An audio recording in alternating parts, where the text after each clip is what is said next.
తెలంగాణ రాష్ట్రంలో ఉన్నటువంటి వృద్ధులకు, వికలాంగులకు, వితంతువులకు తెలంగాణ రాష్ట్ర కాంగ్రెస్ ప్రభుత్వం అదిరిపోయే శుభవార్తను తీసుకొని రావడం జరిగింది.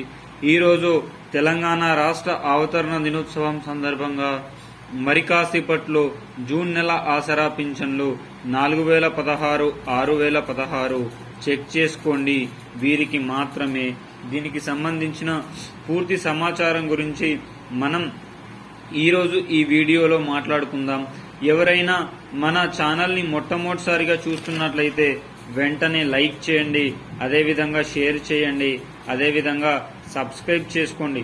మీరు లైక్ చేయడం వల్ల ఈ వీడియో తెలంగాణ రాష్ట్రంలో ఆసరా పింఛన్ల కోసం వేచి చూస్తున్న యావత్ తెలంగాణ రాష్ట్ర ప్రజానీకానికి చేరడం జరుగుతుంది. అదేవిధంగా బంధుమిత్రులకు షేర్ చేయడం వల్ల వారు కూడా దీనికి సంబంధించిన ముఖ్యమైన సమాచారం గురించి తెలుసుకునే అవకాశం అయితే ఉంది. అదేవిధంగా ప్రతి ఒక్కరూ సబ్స్క్రైబ్ చేయండి. మీరు సబ్స్క్రైబ్ చేయడం వల్ల తెలంగాణ రాష్ట్ర ప్రభుత్వం నుండి కానీ, ఆంధ్రప్రదేశ్ రాష్ట్ర ప్రభుత్వం నుండి కానీ, కేంద్ర ప్రభుత్వం నుండి కానీ ప్రభుత్వాలు ప్రవేశపెట్టే వినూత్నమైన ప్రజా సంక్షేమ పథకాలు ఎప్పటికప్పుడు సమయానుసారంగా, నిర్దిష్టానుసారంగా మీ ముందుకు వీడియోల రూపంలో రావడం జరుగుతుంది. తద్వారా యావత్ తెలంగాణ ప్రజానికం లబ్ధి పొందే అవకాశం అయితే లేకపోలేదు. ఇక ఆలస్యం చేయకుండా వివరాల్లోకైతే వెళ్ళిపోదాం.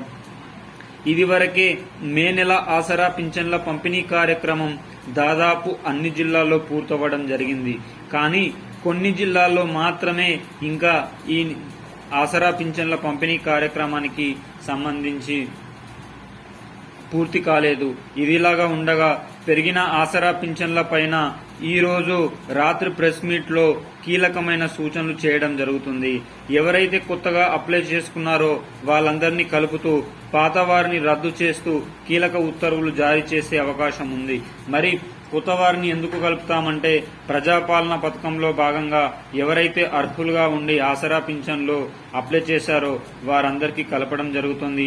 ఫేక్ గా ఎవరైతే బోగస్ సర్టిఫికెట్స్ పెట్టారో రేషన్ కార్డులో కానీ, ఆధార్ కార్డులో కానీ, సదరన్ సర్టిఫికెట్లలో కానీ ఎవరి పేర్లైతే సరిగ్గా లేవో వారందరినీ రద్దు చేస్తూ కొత్త లిస్టు విడుదల చేసి జూన్ నెలలో పెరిగిన ఆసరా పింఛన్ల పంపిణీ కార్యక్రమం చేసే అవకాశం ఉంది. అదేవిధంగా రాష్ట్రంలో ఉన్నటువంటి తెలంగాణ రైతన్నలకు కూడా ఒక శుభవార్త రావడం జరిగింది.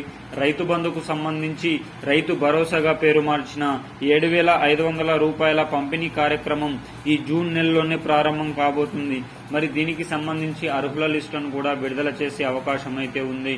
ఎందుకనగా వ్యవసాయ శాఖ మంత్రి బరుల ప్రకారం జూన్, జూలై నెలలోనే పంపిణీ కార్యక్రమం ఉండబోతుంది. ఇలాంటి మరిన్ని ముఖ్యమైన సమాచారం కోసం వీడియోని సబ్స్క్రైబ్ చేయండి, లైక్ చేయండి, షేర్ చేయండి.